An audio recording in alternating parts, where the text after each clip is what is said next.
नमस्कार साथियों, स्वागत है आप सभी का आपके अपने इस यूट्यूब चैनल पर जिसका नाम है जीएस बूस्टर, जो कि पार्ट है तक्षशिला इस बलिया का और मैं हूं अनूप उपाध्याय। एक तरफ भारतीय सेना में नेपाली गोरखाओं की भर्ती लगभग ठप पड़ी, तो दूसरी तरफ ब्रिटेन की एक नई किंग गोरखा आर्टिलरी यूनिट बना देता है।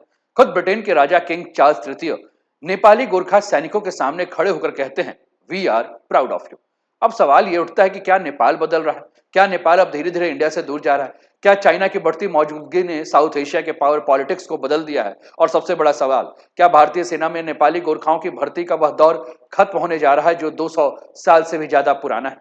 क्योंकि ये सिर्फ भर्ती की कहानी नहीं है, यह हिमालय के पहाड़ियों से लेकर नई दिल्ली, बीजिंग और लंदन तक फैली हुई जियो पॉलिटिक्स की कहानी है। एक छोटा सा देश, लेकिन इतने रणनीतिक अहमियत के इंडिया, चाइना और ब्रिटेन तीनों की नजर हमेशा नेपाल पर रहते हैं। दुनिया में बहुत कम ऐसे उदाहरण मिलेंगे साथियों, जहां एक देश के नागरिक दूसरे देश की सेना में पीढ़ियों से लड़ते आए।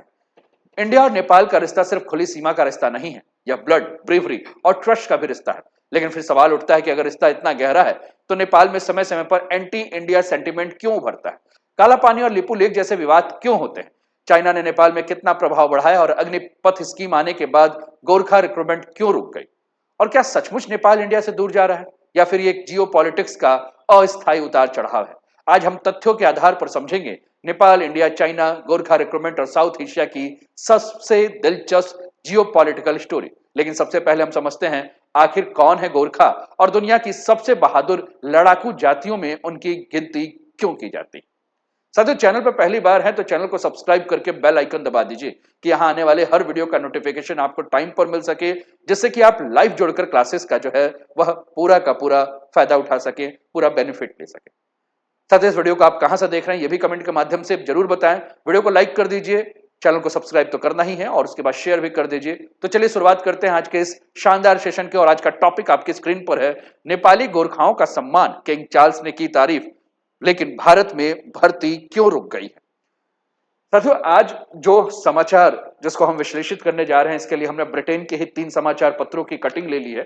पहला है फोर्स न्यूज, जो लिखता है, जय Gorkha, king Charles helps formation of armies new close support artillery unit.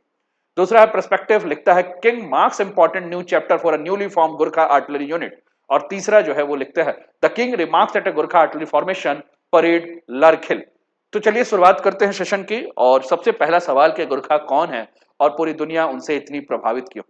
साथियों, जब भी दुनिया के सबसे बहादुर सैनिकों की बात होती है तो गोरखाओं का नाम जरूर लिया जाता है। लेकिन सबसे पहले एक बात समझ लीजिए कि गोरखा कोई अलग जाति नहीं। गोरखा शब्द की शुरुआत नेपाल के गोरखा क्षेत्र से हुई थी, जहां से 18वीं शताब्दी में राजा पृथ्वी नारायण शाह ने नेपाल के एकीकरण का अभियान शुरू किया था। धीरे धीरे गोरखा नाम साहस, अनुशासन और युद्ध कौशल का प्रतीक बन गया। 1814 से लेकर 1816 के बीच ब्रिटिश ईस्ट इंडिया कंपनी और नेपाल के बीच एंग्लो नेपाल युद्ध हुआ। ब्रिटिश को उम्मीद थी कि नेपाल को आसानी से हरा देंगे, लेकिन हुआ बिल्कुल उलट। नेपाल के सीमित संसाधनों और छोटी सेना ने ऐसा प्रतिरोध किया कि ब्रिटिश अधिकारी भी गोरखा सैनिकों की बहादुरी के कायल हो गए। युद्ध खत्म हुआ, नेपाल के कुछ क्षेत्र जरूर खोए, लेकिन ब्रिटिशों ने एक बड़ा फैसला लिया और उन्होंने कहा कि अगर ये सैनिक हमारे खिलाफ इतना अच्छा लड़ सकते हैं तो हमारे साथ मिलकर कितना अच्छा लड़ेंगे। और यहीं से शुरू हुई गोरखा भर्ती की परंपरा। गोरखा दुनिया के महानतम योद्धा, साहस, सम्मान, बलिदान और शौर्य की अमर परंपरा। 200 साल की बहादुरी, 1823 ब्रिटिश गोरखा, 1947 भारतीय गोरखा राइफल, 1990 आधुनिक गोरखा और 2030 के आगे अगर हम बात करें तो गोरखा भविष्य के रक्षक हैं। गोरखा वीरता के 2 शताब्दी जो है वो भारत में हो चुके हैं। The world most feared warriors, if a man says he is not afraid of death. तो हमने कहा कि दुश्मन से दिग्गज तक, from foes to legends, how Britain started recruiting Gurkha, इस पर भी हमारी चर्चा होगी। एंग्लो नेपाल वॉर के बाद की स्थिति की भी हम बात करेंगे। साथियों, तो ब्रिटिश जो गवर्नमेंट है उनको ये लगा, मतलब ईस्ट इंडिया कंपनी को, कि ये सैनिक हमारे खिलाफ इतना अच्छा लड़ सकते हैं तो हमारे साथ मिलकर कितना अच्छा लड़ेंगे। और यहीं से शुरू हुई गोरखा भर्ती की परंपरा। इसके बाद हजारों नेपाली गोरखा सैनिक ब्रिटिश सेना में भर्ती होने लगे। पहले विश्व युद्ध से लेकर दूसरे विश्व युद्ध तक, मलाया से लेकर अफगानिस्तान तक, फॉकलैंड से लेकर इराक तक, गोरखा सैनिकों ने दुनिया के कई युद्धों में हिस्सा लिया। उनकी बहादुर इतनी प्रसिद्ध हुई कि एक कहावत पूरी दुनिया में मशहूर हो गई कि अगर कोई आदमी कहता है कि उससे मौत से डर नहीं लगता है तो या तो वो झूठ बोल रहा है या फिर वो गोरखा है। लेकिन कहानी यहीं खत्म नहीं होती है। 1947 में जब भारत आजाद हुआ तो एक नया सवाल खड़ा हुआ कि अब गोरखा सैनिक किसके साथ रहेंगे। ब्रिटेन ने नई गोरखा आर्टिलरी क्यों बनाई, इससे हम आगे बढ़ते हैं। और यहीं से जब हम आगे बढ़ेंगे तो आपको समझ में आएगा कि 1947 में जब भारत आजाद हुआ तो जो ये प्रश्न था कि गोरखा अब किसके साथ रहेंगे, इंडिया या ब्रिटेन, इसका जवाब आपको धीरे धीरे मिलेगा। जैसा कि जब मैंने इस वीडियो की शुरुआत की थी, सेशन की शुरुआत की थी, तो मैंने आपको 3 न्यूज़पेपर की कटिंग दिखाई थी। फोर्स न्यूज जिसमें जैर Gorkha king Charles hails formation of army news close, और दूसरा प्रोस्पेक्टिस का कि king marks important new chapter for newly form Gorkha artillery unit. यहीं से फिर से हम इस सेशन को लेकर चलते हैं।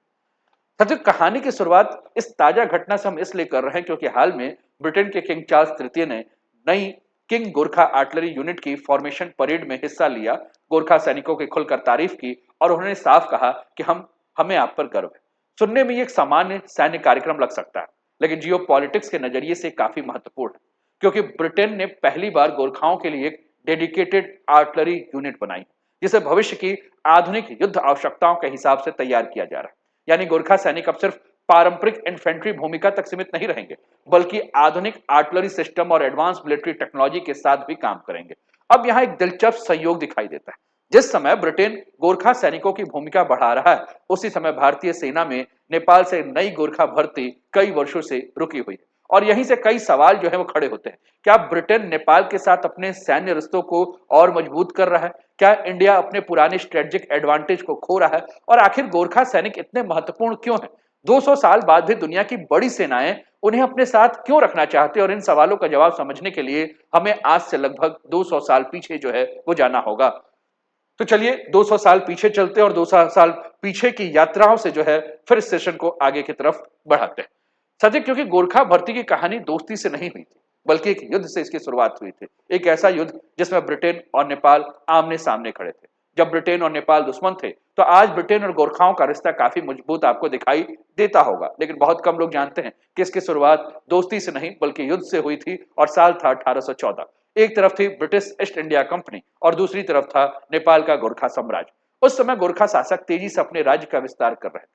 इसे विस्तार के दौरान कई सीमावर्ती क्षेत्रों को लेकर नेपाल और ईस्ट इंडिया कंपनी के बीच में तनाव बढ़ने लगा और आखिरकार यह तनाव जो है वो धीरे धीरे युद्ध में बदल गया, जिसे इतिहास में एंग्लो नेपाल वॉर के नाम से जाना जाता है।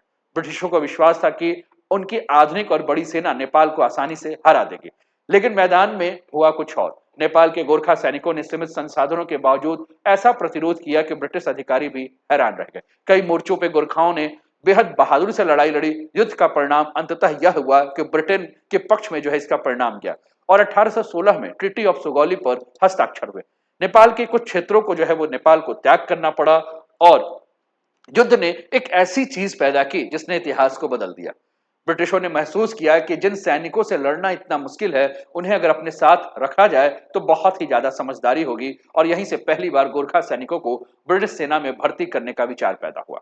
यानी जो सैनिक कल तक ब्रिटिश के खिलाफ लड़ रहे थे, वे धीरे धीरे ब्रिटिश सेना का हिस्सा बनने लगे। और यही वह मोड़ था जिसने गोरखाओं को दुनिया की सबसे प्रसिद्ध सैन्य परंपराओं में शामिल कर दिया। लेकिन अभी एक और बड़ा सवाल बाकी था। अगर गोरखा नेपाल के नागरिक थे, तो फिर एक विदेशी सेना में उनकी भर्ती कैसे होती? और 1947 में भारत की आजादी के बाद यह व्यवस्था कैसी बची रही? साथियों, यहीं से कहानी पहुंचती है एक ऐसे समझौते तक जिसे इंडिया, नेपाल और ब्रिटेन तीनों के एक अनोखे सैन्य रिश्ते से जोड़ दिया गया। 1947 का वह समझौता जिसने गोरखा भर्ती को जो नया जीवन दिया, ब्रिटिश सेना ब्रिटिश और भारतीय सेना में मौजूद गोरखा रेजिमेंट का निर्माण हुआ। और ये इस पर जो विचार थे कि ब्रिटेन के साथ जाएंगे कि भारत का हिस्सा बनेंगे या फिर गोरखा भर्ती पूरी तरह से बंद हो जाएगी, इस सवाल का जवाब एक ऐतिहासिक समझौते के माध्यम से जो है वो क्लियर हुआ। और इस समझौते को ट्राइपरेट एग्रीमेंट के नाम से जानते हैं। इस समझौते के तहत गोरखा सैनिकों की भर्ती जारी रखने पर सहमति बनी। कुछ गोरखा रेजिमेंट ब्रिटिश आर्मी के पास चली गई, जबकि अधिकांश रेजिमेंट भारतीय सेना का हिस्सा बन गए। और यहीं से भारत और नेपाल के बीच एक बेहद अनोखा सैन्य रिश्ता शुरू हुआ। नेपाल के नागरिक भारतीय सेना में भर्ती होने लगे, भारतीय सेना में सेवा करने लगे और देश के लिए युद्ध भी लड़ने लगे। दुनिया में ऐसे उदाहरण बहुत ही कम देखने को मिलते हैं साथियों, जहां एक स्वतंत्र देश के नागरिक दूसरे स्वतंत्र देश के सेना में नियमित रूप से जो है वो भर्ती होते हैं। समय के साथ गोरखा रेजिमेंट भारतीय सेना की सबसे सम्मानित इकाइयों में शामिल हो गई। 1947 के बाद हुए लगभग हर बड़े युद्ध में गोरखा सैनिकों ने महत्वपूर्ण भूमिका निभाई। चाहे हम 1948 का कश्मीर युद्ध कहें, 1962 का भारतीय चीन युद्ध कहें, 1965 और 71 का भारत पाकिस्तान युद्ध कहें या कारगिल संघर्ष की बात करें, हर दौर में गोरखा सैनिकों ने अपने बहादुरी का परिचय दिया और बहादुरी के परिचय के माध्यम से जो है वह सिद्ध किया कि गोरखा जो है वो वीर है। और यही कारण है कि भारत और नेपाल के रिश्ते को केवल कूटनीति या व्यापार के नजरिए से नहीं देखा जाता। इन रिश्तों में सैन्य विश्वास की भी एक मजबूत नींव मौजूद है। लेकिन इतिहास हमेशा एक जैसा नहीं रहता। 21वीं सदी में साउथ एशिया की राजनीति बदलने लगी। चाइना आर्थिक और रणनीतिक रूप से तेजी से उभरने लगा। नेपाल की राजनीति में भी बड़े बदलाव आए और धीरे धीरे एक नया सवाल सामने आने लगा। क्या नेपाल अब केवल इंडिया पर निर्भर रहना चाहता है या वह इंडिया और चाइना के बीच संतुलन बनाने की कोशिश कर रहा है? और यहीं से शुरू होती है नेपाल की नई जियोपॉलिटिकल कहानी। चाइना का जिस प्रकार से नेपाल पर प्रभाव बढ़ रहा था और नेपाल जिस प्रकार से बैलेंसिंग स्ट्रेटजी पे काम कर रहा था, यह नेपाल की विदेश नीति को सिर्फ इंडिया और चाइना के चश्मे से अगर हम देखते हैं तो यह पूरी तरह से न्याय नहीं होगा। अगर हम इंडिया और चाइना के नक्शे से नेपाल की स्टोरी को देखते हैं तो ये पूरी तस्वीर जो है वो अधूरी दिखाई देगी, क्योंकि नेपाल की कोशिश हमेशा एक ही रही होगी कि अपनी स्वतंत्रता और रणनीतिक स्वायत्ता को कैसे बनाए रखा जाए। लेकिन चाइना का प्रभाव बढ़ने की कहानी वास्तव में 21वीं सदी में तेज हुई। विशेष रूप से 2008 में जब राजशाही समाप्त हुई, तब नेपाल के गणतंत्र बनने के बाद चाइना ने नेपाल में अपने आर्थिक, राजनीतिक और रणनीतिक निवेश को तेजी से बढ़ाना शुरू किया। सड़कें बनाई, हाइड्रो पावर प्रोजेक्ट्स जो हैं वो बनाए। हाइड्रो पावर प्रोजेक्ट्स के बाद अगर हम बात करें तो दोनों के देशों के बीच में हमने देखा कि कई सारी योजनाओं के ऊपर जो है वो काम करना शुरू हुआ। चाइना ने नेपाल में जो है बेल्ट एंड रोड इनिशिएटिव शुरू किया और इन सबके माध्यम से चाइना ने नेपाल में अपनी मौजूदगी को जो है वो और भी ज्यादा मजबूत किया।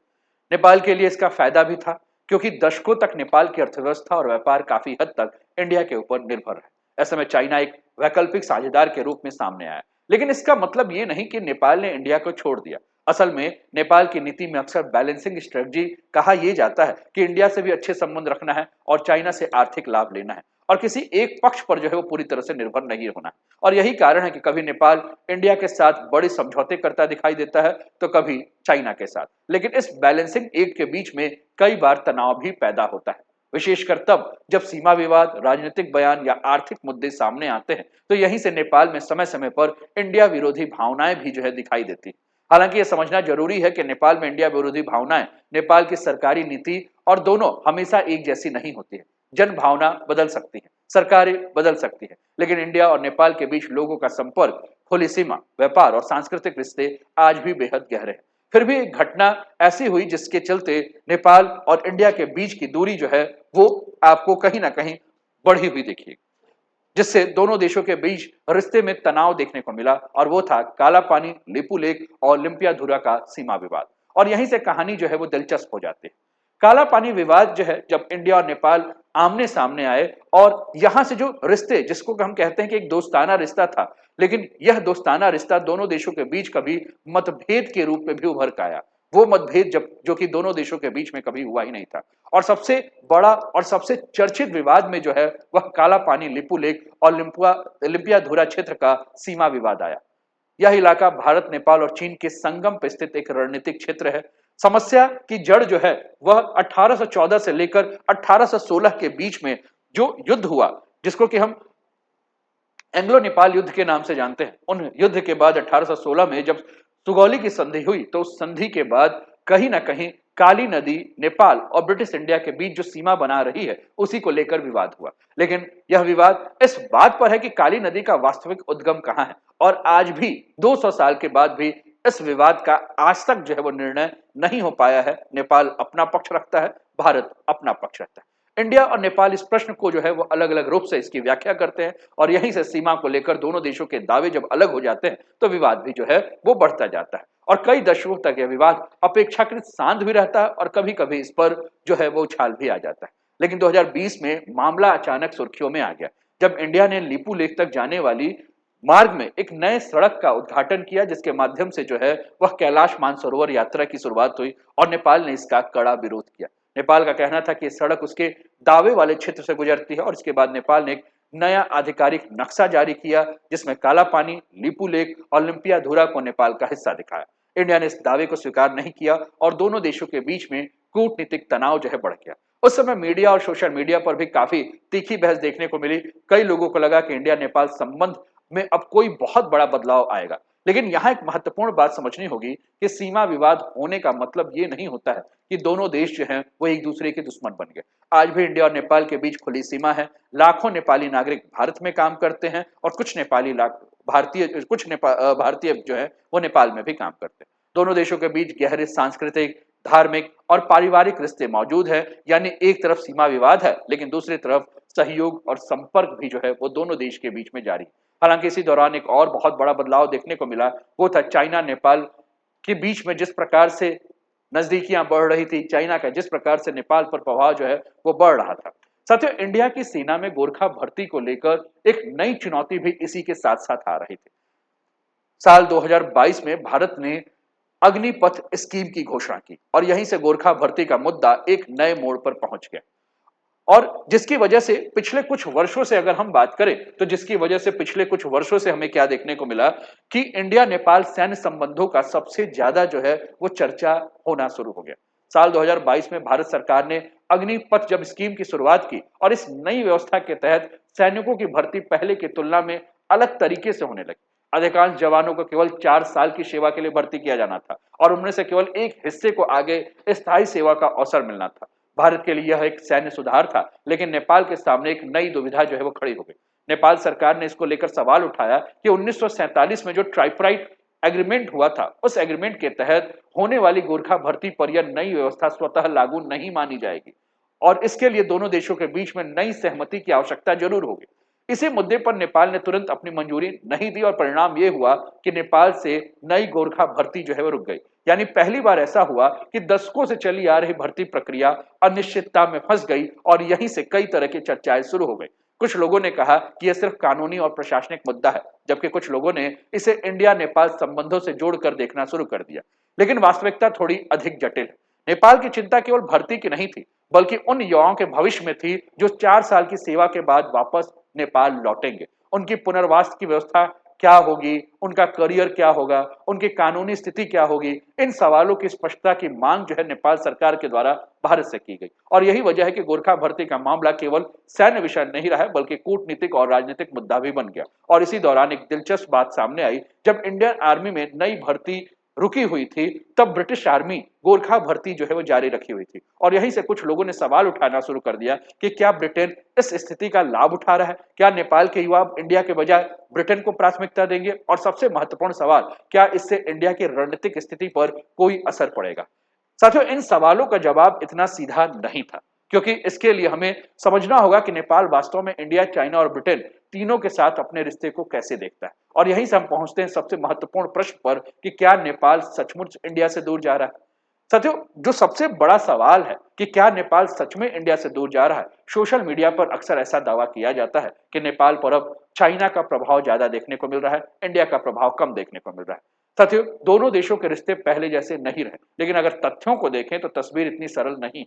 असल में नेपाल की विदेश नीति लंबे समय से एक सिद्धांत पर आधारित रही है और वो सिद्धांत है बैलेंस का सिद्धांत, संतुलन का सिद्धांत। यानी इंडिया और चाइना दोनों के साथ अपने संबंधों को बैलेंस रखना है और किसी भी देश के ऊपर पूर्ण रूप से निर्भर नहीं होना। नेपाल इस बात को जानता है कि उसकी अर्थव्यवस्था, व्यापार, रोजगार, संस्कृति और लोगों का संपर्क भारत से गहराई से जुड़ा हुआ है। हर दिन हजारों लोग इंडिया नेपाल सीमा पार करते हैं। लाखों नेपाली नागरिक भारत में काम करते हैं और दोनों देशों में खुला आना जाना जो है बना हुआ है। धार्मिक, सांस्कृतिक और पारिवारिक रिश्ते सदियों पुराने हैं और ऐसे रिश्ते केवल सरकारी समझौते से ना ही तो बन सकते हैं, ना ही बिगड़ सकते हैं। और दो देशों के बीच में किसी भी प्रकार का राजनीतिक विवाद जो है वो दो देशों के बीच के जो सांस्कृतिक संबंध है, जो पारिवारिक संबंध है, उनको भी नहीं तोड़ सकता है। नेपाल ये भी जानता है कि चाइना एक बड़ी आर्थिक शक्ति है, इसलिए वो चाइना के साथ भी व्यापार, निवेश और बुनियादी ढांचा के क्षेत्र में सहयोग बढ़ाना चाहता है।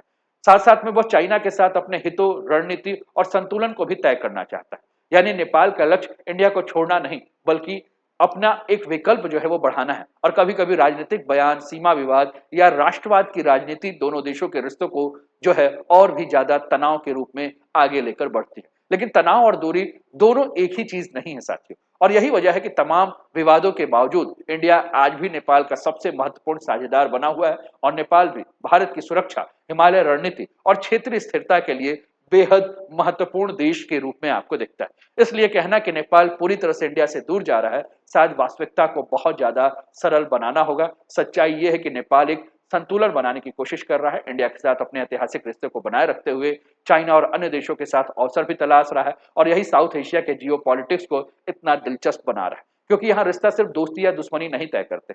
तो कुल मिलाकर ब्रिटेन की नई गोरखा आर्टिलरी यूनिट हो, अग्निपथ के कारण रुकी गोरखा भर्ती हो, या नेपाल में बढ़ता चाइनीज इन्फ्लुएंस हो, इन सभी घटनाओं को अलग अलग देखने के बजाय एक बड़ी तस्वीर में समझना जरूरी है। और वह बड़ी तस्वीर ये कहती है कि नेपाल ना तो पूरी तरह से इंडिया के साथ है, ना ही नेपाल पूरी तरह से चाइना के साथ है, वह अपने राष्ट्रीय हितों के अनुसार संतुलन बनाने की कोशिश कर रहा है।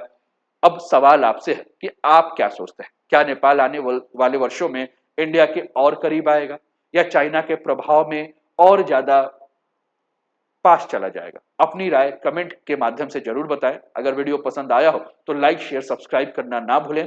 मिलते हैं अगले वीडियो में, तब तक अपना ध्यान रखें। जय हिंद, जय भारत।